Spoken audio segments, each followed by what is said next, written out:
नमस्ते, प्रणाम। बहुत दिन बाद हम अपना फेसबुक पर लाइव आयल बनी और नेटवर्क नहीं का सुरेश कुमार जी वाचिंग, आदित्य आर्यन, सबके प्रणाम भाई, दिल से प्रणाम। और बिना बताए आयल बनी बस। उपकार सिंह जी, गोलू, लभी भाई, कुशल, रवि दास, सबके ए कुमार, सोनू सिंह, सबके दिल से प्रणाम बा भाई। और आवे वाला साल के ढेर सारा शुभकामना रहो सबके कि जब साल बीतल इमे का भइल ना भइल सबके भूल जाए के जरूरत बा। और जब साल बीतल है सबका खातिर बहुत बढ़िया रहल, क्यों खातिर बुरा भी रहल। जब बीत जाला ओकरा के बुरा ना बोलल जाला, बढ़िया चीज है। खास करके हमारा खातिर ढेर बढ़िया रहल।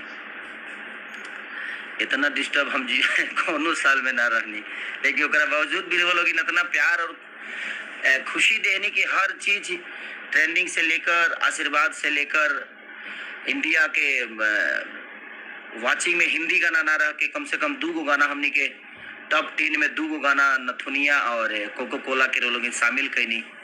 आज हर जगह ओकर चर्चा बावे कि भोजपुरी में पहली बार ऐसा भइल बा कि कोनो भोजपुरी के गाना अपना स्थान बना पौले बा और खुशी होला। और सब गायकों लोग के भी हैप्पी न्यू ईयर। अब हम कुछ लोगों से पूछना एक बात चाहते हैं कि भाई हम ठीक है कोई गाना गाते हैं तो विवाद होता है, अब हम मुर्गो मुर्गी गा रहे हैं तो विवाद हो रहा है। अब ओकरा खातिर हम का गाई तू ही लो बताओ। कितना जना के दिमाग का तू लो राइटर राख बाबू, बढ़िया बढ़िया राइटर राख, बढ़िया बढ़िया राइटर रख के बढ़िया बढ़िया गाना लिखलो गावलो, भोजपुरी के बड़ा करलो। अब एगो मुर्गी के पीछे पूरा भोजपुरी इंडस्ट्री पड़ गई बा। मुर्गी ना बुझाता जे लंदन से आयल कहनूर हो गई बिया। सच पूछे तो लंदन से कहनूरे लेके आए देखिए है कहनूर के तरसले लेके आइले उड़ा दे। देखिए हमारे साथी, देखिए ये जो प्रणाम प्रणाम, सबसे पैसा वाला आदमी यही है। ये हमारे रंजन भैया हैं जी, नमस्कार। और हमारे इधर नीरज रणधीर जी जो कि नेक्स्ट मूवी करने वाला हो, हमारे डायरेक्टर हैं, बड़े प्यारे डायरेक्टर लोग हैं। तो बस नए साल की ढेर सारी शुभकामनाएं आप सबको। देखिए सबसे बड़ी चीज जानते हैं क्या है, खेसारी लाल यादव विवाद में रहता नहीं है। लोगों को विवाद इसलिए करना है कि भाई खेसारी का ही नाम लेकर बड़ा होना है। प्रॉब्लम यहाँ है कि खेसारी को जब तक हम टारगेट नहीं करेंगे जीवन नहीं चलने वाली है। अपन तो कुछ चलत बाना तो इकरा के डिस्टर्ब करबो तो कुछ करी है। आई भाई हम आज से देखत नहीं हो तार लोग ड्रामो आज से तो देखत नहीं कि हम डिस्टर्ब हो जाए। हाँ हमारे चैनल थोड़ा सा डिस्टर्ब भइल बा कि क्रिसमस के छुट्टी बावे अमेरिका वगैरह में और सारा कुछ अपडेट वही से होला, एक के चलते थोड़ा सा प्रॉब्लम बा। तो सोमवार मंगलवार ले रोल इनके देखे कि मिल जाई, चैनल जाई ना कहीं वा जाई। तो और जितना लोग हमारे से जुड़ल बा तनी शेयर लगा दे लो बढ़िया से, तनी प्यार आशीर्वाद देंगे रउआ लोग हमारे साथे बानी ना, तो बाकी लोग तो कोनो दिक्कत नहीं है।